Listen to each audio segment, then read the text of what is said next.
பாய் doctor. ஏய், எந்த கையில பை பை சொல்றது? ரைட் ஹேண்ட்ல பை சொல்லு. High five. இப்பதானே சொன்னேன், ஹைஃபையும் அதே மாதிரி தான், ரைட் ஹேண்ட்ல கொடு, அதுதான் மரியாதை.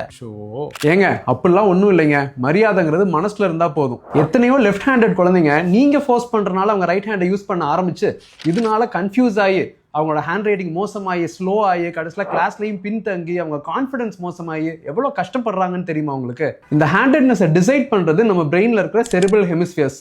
ஒரு ரைட் ஹேண்டட் இண்டிவிஜுவலுக்கு அவங்க லெஃப்ட் பிரெயின் டாமினண்ட்டாக இருக்கும், அதுவே ஒரு லெஃப்ட் ஹேண்டட் இண்டிவிஜுவலுக்கு அவங்க ரைட் பிரெயின் டாமினண்டா இருக்கும். இந்த ஹேண்டட்னஸ்ங்கிறது ஒரு 3 வயசுக்கு மேல தான் கிளியர் கட்டா தெரிய ஆரம்பிக்கும். அது வேற ஒரு வயசு 2 வயசு குழந்தை பாத்தீங்கன்னா ரைட் ஹேண்ட்லயும் சாப்பிடுவாங்க, லெஃப்ட் ஹேண்ட்லயும் சாப்பிடுவாங்க. நீங்க ஏதாவது கையில கொடுத்தீங்கன்னா அவங்க லெஃப்ட் ஹேண்ட்ல கூட வாங்க ட்ரை பண்ணுவாங்க, அவங்க ரைட் ஹேண்டடா இருந்தாலும். இது டோட்டலி நார்மல். இப்போ இதுலயே கிராஸ் டாமினன்ஸ் ஒரு இன்ட்ரெஸ்டிங்கான கான்செப்ட் இருக்கு. இப்போ நம்ம சௌரவ் கங்குலி பாத்தீங்கன்னா லெஃப்ட் ஹேண்டட் பேட்ஸ்மேன், ஆனா ரைட் ஹேண்ட்ல பவுலிங் போடுவார். சச்சின் டெண்டுல்கர் அதே மாதிரி ரைட் ஹேண்டட் பேட்ஸ்மேன், ஆனா அவர் எழுதுறது சாப்பிடுறதுல லெஃப்ட் ஹேண்ட் தான். ஸோ இதுதான் கிராஸ் டாமினன்ஸ் அப்படின்னு சொல்றோம். இதுவும் டோட்டலி நார்மல் தான். ஸோ தயவு செஞ்சு அவங்க லெஃப்ட் ஹேண்ட்ல ஏதாவது வாங்க போனா இந்த கையில வாங்காத, அந்த கையில வாங்கு, அதுதான் மரியாதை அப்படின்னு சொல்லி அவங்கள திருத்தாதீங்க. சோ டியர் பேரண்ட்ஸ், ரைட்டும் ரைட் தான், லெஃப்ட்டும் ரைட் தான். நோட் பண்ணுங்கப்பா, நோட் பண்ணுங்கப்பா. அவங்க ஃபியூச்சர் பிரைட்டா இருக்கும் அப்படின்னா நமக்கும் எல்லாம் ரைட் தானே.